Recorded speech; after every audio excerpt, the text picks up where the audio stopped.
Hello, and welcome back to our Scrum Study course on a guide to the Scrum body of knowledge. We are in Module 5 of the SBOC of Change, where we have just finished learning about syntegrating change in Scrum and how change requests are assessed and approved, and in this session, we are going to learn the impact of changes at the program and portfolio levels using Scrum framework. Any change that arises in either the programs or portfolios may have a cascading effect on all dependent projects and sprints. Therefore, it is advisable to minimize changes at these higher levels. If a change is required and all stakeholders are in agreement to make the change at these levels, the following should be kept in mind.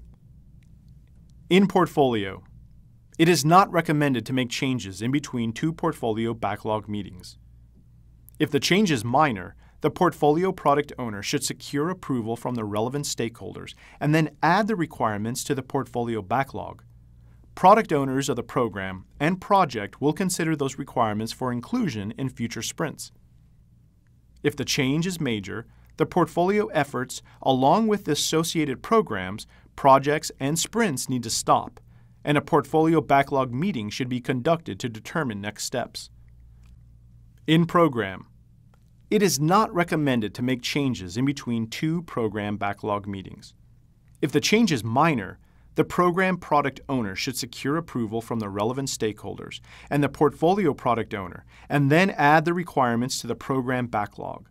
Product owners for the project will consider those requirements for inclusion in future sprints. If the change is major, the program effort along with associated projects and sprints need to stop, and a prioritized product backlog meeting should be conducted to determine next steps. Program prioritized product backlog meetings should preferably be conducted at 2 to 6 month intervals. This brings us to the end of our session on the change. I look forward to seeing you in our session on other chapters of the SBOC.